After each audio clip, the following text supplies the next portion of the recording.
चाहे कितना भी अभागा मनुष्य हो, ब्रह्मामृत में कर देंगे दो काम, जो चाहोगे वह मिलेगा।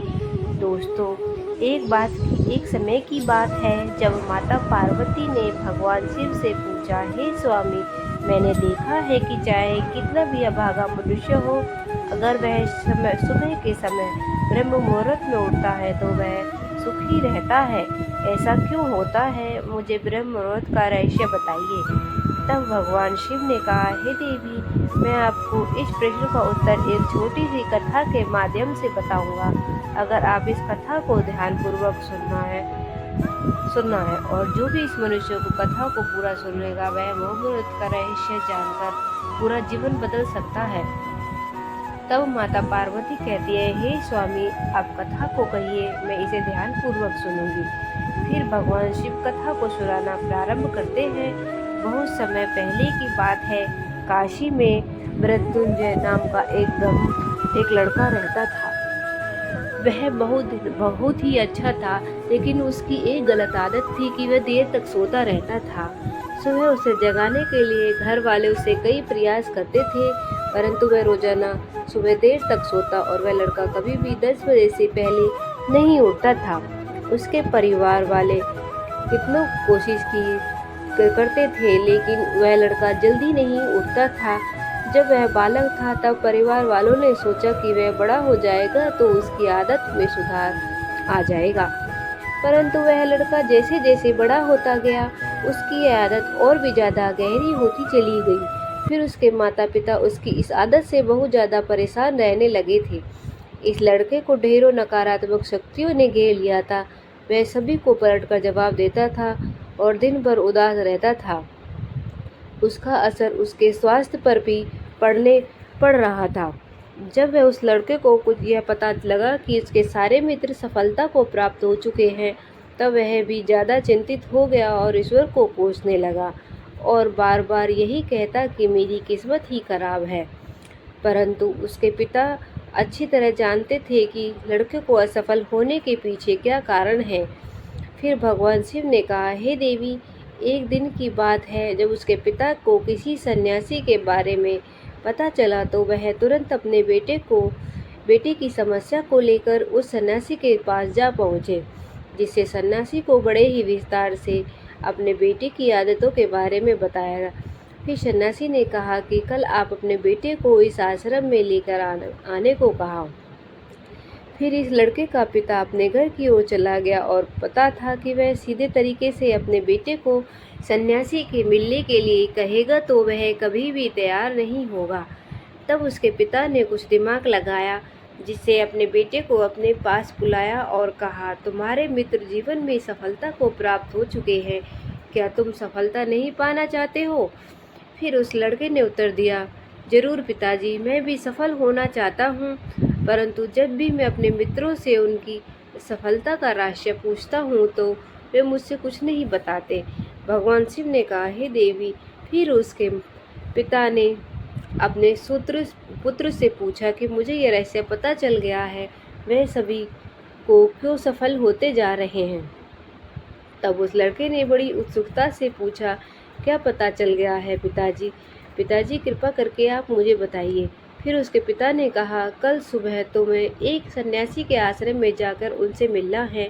यदि तुम वहां पर जाकर वहां पहुंच गए तो सन्यासी तुम्हें ऐसा मंत्र बताएंगे जिससे तुम सफल हो जाओगे। परंतु एक बात, इस समस्या है। लड़के ने पूछा, क्या समस्या है? तब पिताजी ने कहा, जब तक तुम सोकर उठे तो होगे तब तक सन्यासी के मिलने का समय समाप्त हो जाता है। फिर उस लड़के ने कहा, पिताजी, मैं कल पूरी रात जागता रहूंगा और सन्यासी से मिलकर आऊंगा। फिर उसके पिता ने कहा, ठीक है, तुम वहां जाकर उस सन्यासी की आज्ञा को मानना। पिता की बात सुनकर वह लड़का बहुत अधिक खुश हुआ और जीवन में पहली बार रात्रि में जागता हुआ, परंतु थोड़े ही समय में उसे नींद आ गई और सो गया। फिर अगली सुबह जब वह उठा तो उसे पता चला कि सन्यासी से मिलने का समय समाप्त हो चुका था। उसके पिता ने लड़के की तरफ देखा और कहा, तुम जीवन में कभी सफल नहीं हो पाओगे, जाओ और जाकर सो जाओ। जिससे पिता की यह बात सुनकर उस लड़के को बहुत दुख हुआ। उसे मन ही मन स्वयं को चुनौती दी कि कल सुबह वह सन्यासी से मिलने अवश्य जाएगा। तब उसने पैर पे एक छोटा सा घाव बना लिया, जिसके दर्द के कारण उसे रात भर नींद नहीं आई और उन्होंने अपनी पहली बार सूर्योदय से पहले उठा और वह तुरंत ही तैयार होकर सन्यासी के मिलने के लिए पहुंच गया। लड़का जैसे ही सन्यासी के आश्रम में पहुंचा तो वहां जाकर उसने देखा कि सन्यासी और उसके सभी शिष्य ध्यान लगाकर बैठे हुए थे। जब वह ध्यान का समय समाप्त हुआ तो लड़का उस सन्यासी के पास पहुंचा और उन्हें प्रणाम करते हुए बोला, मैं आपके पास कोई ऐसा मंत्र है जिससे मैं सफल हो सकता हूँ? कृपया करके मुझे यह मंत्र बताइए। मैं भी अपने मित्रों के समान सफल होना चाहता हूँ और अच्छा जीवन जीना चाहता हूँ।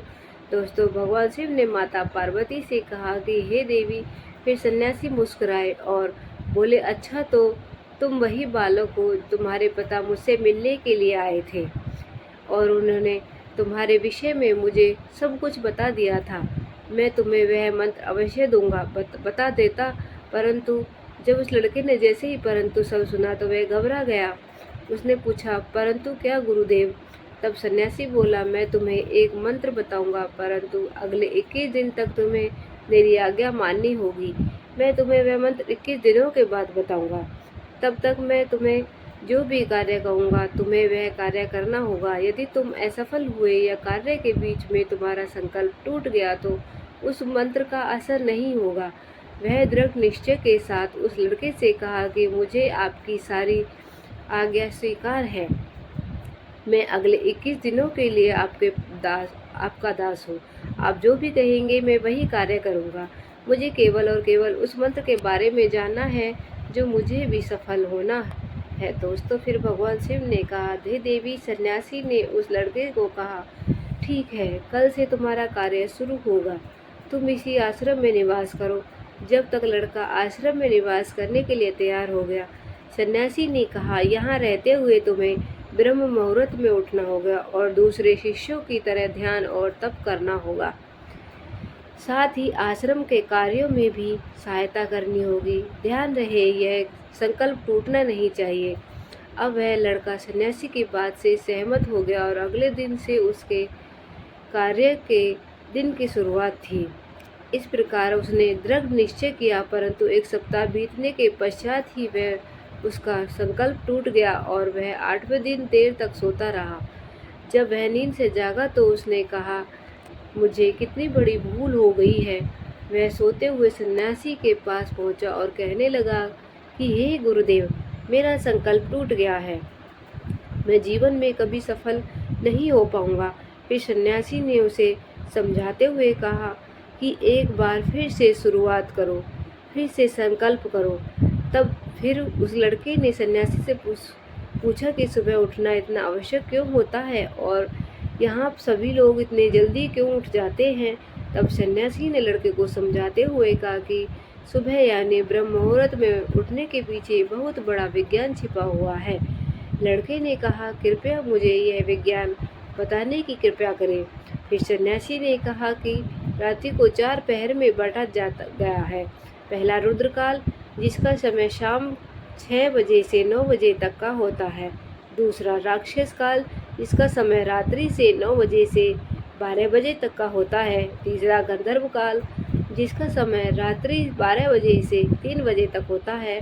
और अंत में जो पहर आता है उसे मनोहर काल कहते हैं। इस समय ब्रह्म मुहूर्त या अमृत बेला के नाम से भी जाना जाता है। इसका समय भोर मुहूर्त, ब्रह्म मुहूर्त का समय रात्रि पहर के बाद सूर्यास्त के ठीक पहले का समय होता है। सुबह करीब 4 बजे से लेकर 5 बजे 30 के बीच के समय को ब्रह्म मुहूर्त कहा जाता है। सुबह को उठते ही या फिर ब्रह्म मुहूर्त में भूलकर भी भोजन नहीं करना चाहिए। स्वास्थ्य के लिहाज से भी ऐसा करना शुभ नहीं माना जाता है। यह वह समय होता है जब पूरे संसार की नकारात्मक शक्तियाँ निष्क्रिय अवस्था में होती हैं और सकारात्मक शक्तियाँ सक्रिय हो जाती हैं। ब्रह्म मुहूर्त अर्थात देव मुहूर्त, ब्रह्म मुहूर्त का अर्थ होता है देवताओं का समय। उस समय देवता धरती पर विचरण कर रहे होते हैं और जागृत मनुष्य पर उनका बड़ा ही सकारात्मक प्रभाव पड़ता है। ब्रह्म मुहूर्त ऐसा समय होता है जिसे मनुष्य की मस्तिष्क बिल्कुल खाली होता है, जिसमें किसी भी प्रकार के विचार नहीं होते हैं। और जब इस समय व्यक्ति अपनी पुस्तक खोलकर पाठ का अध्ययन करते हैं तो उन्हें सब कुछ जल्दी जल्दी याद भी हो जाता है और यह लंबे समय तक याद रहता है। यह ऐसा समय होता है जिससे हम ज्ञान को समझाने का प्रयास करते हैं। इस कारण आश्रम के सभी और संसार में बहुत से ज्ञानी लोग ब्रह्म मुहूर्त में ही उठ जाते हैं। प्राचीन काल में रोशनी का स्रोत होने के कारण लोग अपने दिन का समापन सूर्यास्त के साथ और आरंभ सूर्योदय के साथ करते थे। बस यह तरीका है कि मानव जीवन में प्रकृति के साथ तालमेल बनाकर चलता है। दोस्तों, फिर भगवान शिव ने माता पार्वती से कहा, हे देवी, उस लड़के को कहा कि ठीक है, मैं कल से अपना संकल्प फिर से शुरू करता हूँ, परंतु ब्रह्म मुहूर्त में उठकर मुझे क्या करना चाहिए। तब सन्यासी ने कहा, ठीक है, मैं तुम्हें बताता हूँ कि ब्रह्म मुहूर्त में क्या करना चाहिए और कैसे करना चाहिए। सबसे पहले उठकर धरती माता पर पाँव रखते ही पहले धरती माता को प्रणाम करना चाहिए और अपनी दोनों हथेलियों को देखना चाहिए। ईश्वर को धन्यवाद देना चाहिए ताकि उन्हें तुम्हें आज का सूर्योदय देखने का अवसर दिया है। इसके बाद नित्यकर्म और स्नान करने से शरीर में ही नहीं बल्कि मन में भी शुद्धता बढ़ती है। स्नान करने के पश्चात ध्यान की प्रक्रिया होती है। ब्रह्म मुहूर्त में ध्यान की अवधि 21 दिनों तक होती है। इस विधि का उपयोग तब तक किया जाता है तब तक आपकी कोई मनोकामना पूर्ति करना चाहते हैं। यह ऐसा समय होता है जब व्यक्ति अपने आज्ञा चक्र को सक्रिय करने का काम करते हैं। दोस्तों, फिर आगे वह सन्यासी कहता है कि आज्ञा चक्र दोनों भुवों के बीच होता है। यह संकल्प का वह स्थान कहा जाता है। अगर इस चक्र पर ध्यान केंद्रित किया जाए और अपनी मनोकामना को बार बार दोहराया जाए तो 21 दिनों के भीतर ही वह मनोकामना पूरी हो जाती है। और अपने मन में कोई अधूरी मनोकामना है और आप उसे पूरी करना चाहते हैं, तब सबसे पहले उस मनोकामना का स्पष्टीकरण कर लो। सबसे पहले ब्रह्म मुहूर्त में स्नान के बाद ऐसा स्थान चुनें जहाँ पर वायु का प्रवेश हो। ध्यान में शुद्ध प्राण वायु का होना आवश्यक होता है। ध्यान की मुद्रा में रीढ़ की हड्डी सीधी होनी चाहिए, साथ ही गर्दन भी सीधी होनी चाहिए। साथ ही सुखासन की अवस्था में दोनों हाथों को घुटनों पर रखकर आंखें बंद करके बैठ जाएं। फिर हाथों की मुट्ठी को बंद कर लें और 2 से 3 मिनट तक बिल्कुल शांत हो जाए। तब तक आपका शरीर स्थिर हो जाएगा और श्वास भी शांत हो जाएगी। तब उसके बाद आपका सारा ध्यान आज्ञा चक्र पर लग जाए। इस दौरान गहरी लंबी सांस लें और सांस को रोककर उस समय अपने मन को इष्ट देव और देवी देवताओं और गुरुजनों का चिंतन करें। दोस्तों, फिर भगवान शिव ने कहा, हे देवी, उस सन्यासी ने कहा, जब सांस को रोकना कठिन हो जाए तब धीरे धीरे सांस को बाहर की ओर छोड़ें। सांस को नाक से भरें और मुख से बाहर निकालें। इस प्रक्रिया को 3 से 4 बार प्रतिदिन दोहराएं। ऐसा करने से आपकी जो मनोकामना है वह अवचेतन मन तक अवश्य पहुंच जाएगी और इच्छा पूर्ति जल्दी होगी। ब्रह्म मुहूर्त के समय ईश्वर की विशेष कृपा होती है और कोई भी व्यक्ति अपनी मनोकामना को इस समय दोहराता है तो उसकी इच्छा जल्द से जल्द पूरी होती है। दोस्तों, फिर भगवान शिव ने कहा, हे देवी, इस प्रकार सन्यासी ने उस लड़के को ब्रह्म मुहूर्त का महत्व बताया, जिससे अगले 21 दिनों तक उस लड़के ने बड़े ही मन से इस प्रक्रिया को अपनाया। अब वह बहुत ही जल्द अनुशासित और शांत स्वभाव का बन चुका था। उस लड़के ने जैसे ही अपना संकल्प पूरा कर लिया, उसके बाद वह लड़का बड़े ही प्रसन्नता भाव से सन्यासी के पास पहुंचा और कहने लगा कि हे गुरुदेव, मैंने 21 दिनों का संकल्प पूर्ण कर लिया है। अब आप कृपा करके मुझे सफल होने का मंत्र बताइए। तब सन्यासी ने मुस्कुराते हुए कहा, पिछले 21 दिनों से जो तुम अभ्यास कर रहे हो वही तुम्हारा सफलता का मंत्र है। जो व्यक्ति ब्रह्म मुहूर्त में उठकर ध्यान प्रक्रिया को सही से करते हैं वह जीवन में कभी भी असफल नहीं करते। हो सकते हैं। तुम्हें ब्रह्म मुहूर्त का रहस्य पता चल चुका है, अब तुम्हें इसे पर्याप्त करो। तुम्हें जीवन में लक्ष्य और सफलता दोनों प्राप्त होंगे। फिर उस लड़के ने सन्यासी को धन्यवाद दिया और ब्रह्म मुहूर्त के नियमों का पालन जीवन पर्याप्त तक करने का वादा भी किया। और दोस्तों, अगर व्यक्ति अपने जीवन की दिशा को एक खास तरीके से बदलने के लिए इच्छुक नहीं है तो उसको आधी रात को साधना नहीं करनी चाहिए, क्योंकि इस दौरान की गई साधना कुछ ऐसे बदलाव लाती है जिसे आप शायद संभल नहीं पाए। फिर दोस्तों, इस प्रकार भगवान